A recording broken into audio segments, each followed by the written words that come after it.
Les initiatives pour la valorisation de l'agriculture hydroponique ou encore hydroponie, une technique culturelle qui se pratique dans un milieu autre que le sol, se multiplient à travers le monde.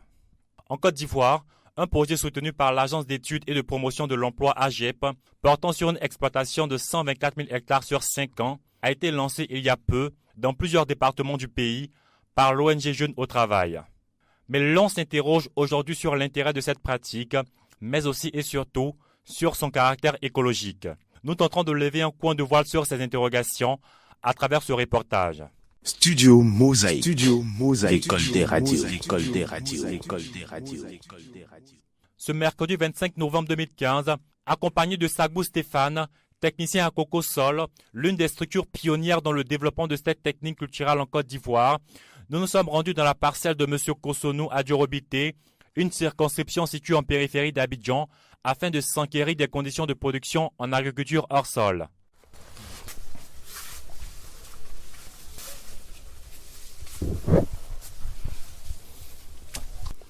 Nous avons deux doubles lignes de 80 cm et entre deux doubles lignes, on a une distance de 120, c'est-à-dire 1,20 m. Et deux plans sur une ligne sont espacés de 30 cm. Voilà. Et là, c'est le système d'irrigation qu'on installe qui impose cette distance-là entre les plans.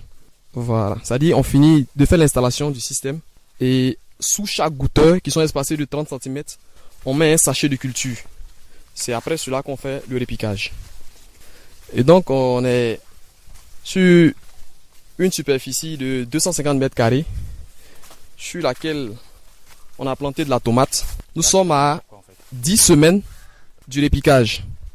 Je vois ici qu'on est en quelque sorte sous un abri. Faut-il forcément que ça se fasse sous serre? Au niveau de la culture hors sol, on doit le faire sous serre. Pourquoi? Parce qu'il y a la pluie. Et donc, si on n'a pas fait l'abri, on se rend compte qu'il y a des quantités d'engrais qu'on apporte avec une quantité d'eau bien précise.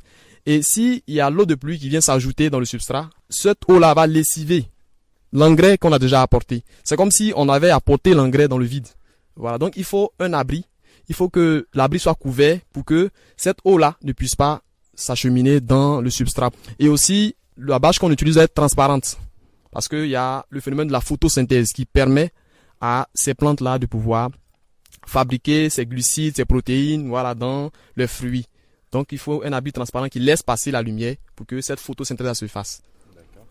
Et le système d'irrigation, je vois qu'il est installé là. Est-ce que vous pouvez m'expliquer un peu comment est-ce que ça fonctionne? Comment est-ce que vous procédez pour irriguer tous ces plants de tomates là? Voilà, donc ici, on a des rampes.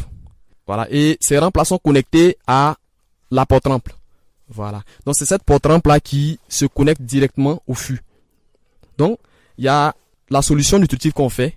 On prend de l'eau, on met dans un seau et on ajoute la quantité d'engrais nécessaire. Mélange jusqu'à ce que l'engrais se dissoude dans l'eau. Quand on a fini ça maintenant, cette quantité d'eau avec l'engrais là qui est dissous, on va la renverser dans la solution mère, dans le fût. Voilà, et on y ajoute la quantité d'eau restante. Quand on finit d'ajouter, on ouvre la vanne. Voilà, il y a une vanne là qu'on ouvre et cette eau là sera acheminée dans la porte-rampe et ensuite dans les rampes. Voilà, donc lorsque cette eau là atteint les extrémités des rampes là, les gouteurs vont s'ouvrir parce que l'eau verse par pression.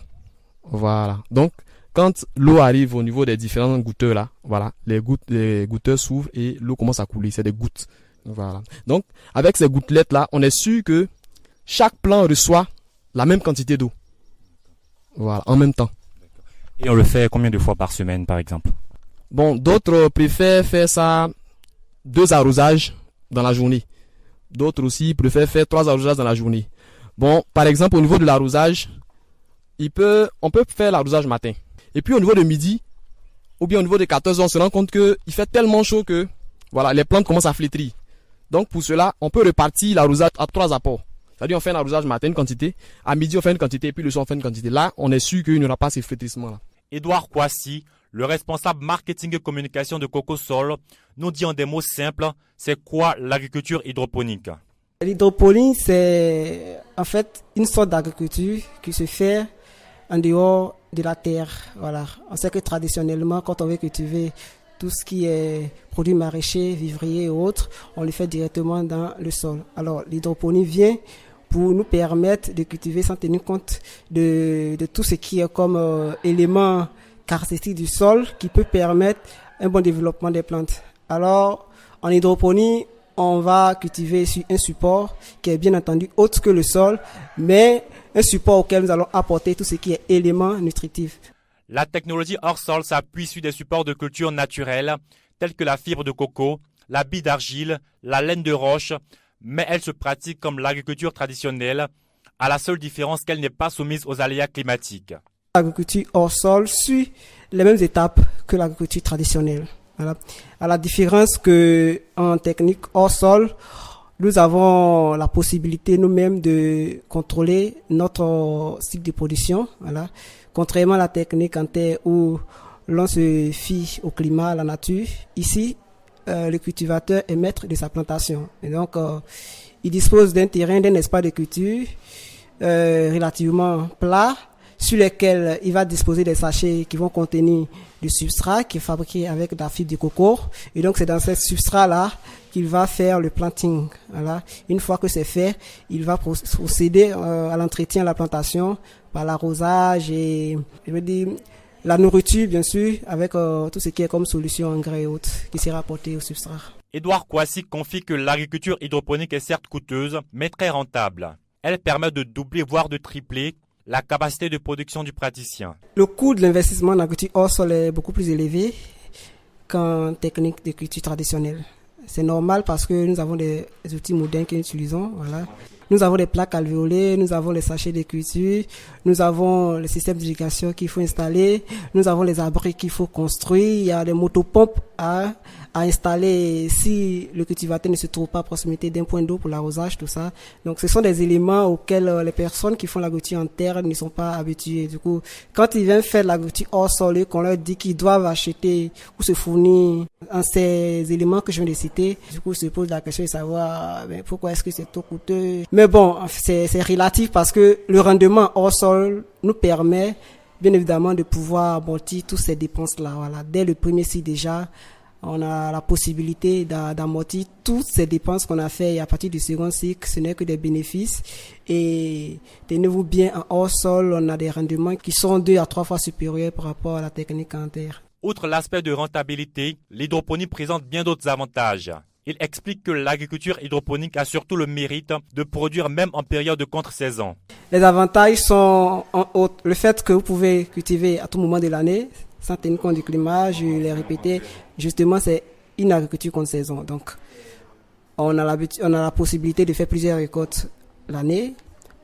Deuxièmement, on peut faire les calculs de sorte à pouvoir récolter en période de contre saison et vendre très cher. Deuxièmement, on a une économie à faire au niveau des ressources, l'engrais, l'eau qu'on utilise, puisque c'est une agriculture qui est contrôlée, qui est maîtrisée. Donc, on sait quelles sont les quantités à apporter et à quelle fréquence. Nous sommes maîtres de notre plantation, je l'ai dit tantôt. Donc là, nous maîtrisons, nous contrôlons toutes ces ressources-là. Et donc, il y a une économie à faire à ce niveau. Peut-on tout cultiver dans l'agriculture hydroponique? Certains experts expliquent que pour que ce soit rentable, il est préférable de cultiver des légumes-fruits, à savoir la tomate, les aubergines, le poivron, le concombre. L'hydroponie ne présenterait aucun intérêt pour les légumes biracines comme l'igname ou la pomme de terre. Cependant, Édouard Kouassi de Cocosol explique que la technologie hors sol peut même se pratiquer avec les cultures de rente comme le café et le cacao. Je vais parler des supports de culture. Quand je parle de supports de culture, je fais allusion aux sachets de culture que nous utilisons qui ne sont pas assez volumineux pour contenir une tige de cacao. Donc, qu'est-ce qu'on fait dans ce cas-là? C'est de préparer la pépinière de cacao avec le substrat. La pépinière qui est préparée dans ce substrat-là se porte super mieux et quand elle va du moins en planting en terre, elle peut bien se comporter. Il y a aussi le fait qu'avec le substrat, on a une précocité de la pépinière, vu que la pépinière croît de façon très remarquable, rapidement. Au lieu d'attendre 6 mois avec les cacao, quand vous faites la pépinière avec la terre, vous pouvez faire 4 mois et aller en planting avec le substrat. Ensuite, on a des plants de pépinière qui sont assez vigoureux pour pouvoir résister aux maladies de la terre quand on ira en planting. Malgré son important potentiel de récolte, l'hydroponie porte atteinte à la nature. Selon Édouard Kouassi, Cette technique culturelle n'exclut pas le recours à l'engrais chimique et aux pesticides. Or, ces produits chimiques participent du réchauffement climatique. Quand on parle d'agriculture hors sol, tout de suite on pense à l'agriculture bio. Voilà. Ça peut être l'agriculture bio, mais pour l'instant, nous ne sommes pas dans cette itinéraire, nous ne pratiquons pas un itinéraire bio. Voilà. C'est vrai qu'il y a des ambitions dans ce sens-là. On a bien pour ambition de pouvoir avoir un itinéraire bio avec l'utilisation des produits bio. Mais pour l'instant, en attendant d'avoir des produits vraiment bio, parce qu'il faut dire qu'on rencontre beaucoup de fournisseurs avec qui nous avons souhaité nous fournir un produit bio. Mais malheureusement, jusqu'à présent, nous n'avons pas encore de fournisseurs fiables. Voilà. On a eu des essais avec certains produits qui nous ont été remis. Bon, le résultat n'a pas été concluant et autres. Et donc, pour l'instant, on fonctionne avec l'engrais conventionnel qu'on connaît, voilà. Il faut aussi souligner que l'hydroponie entraîne d'autres impacts négatifs sur l'environnement. Elle exige l'utilisation de matières plastiques telles que des bâches, des tunnels, des poches à substrat, des sachets qui sont de véritables agents pollueurs. À ce jour, l'on ne dispose pas de chiffres réels sur la surface totale cultivée ainsi que sur la capacité de production de cette technologie agricole au plan international. Il est donc difficile d'évaluer le niveau des produits chimiques utilisés dans l'agriculture hydroponique. Des solutions sont attendues lors de la COP 21, la conférence mondiale sur le climat qui ouvre ses portes ce 30 novembre 2015 à Paris.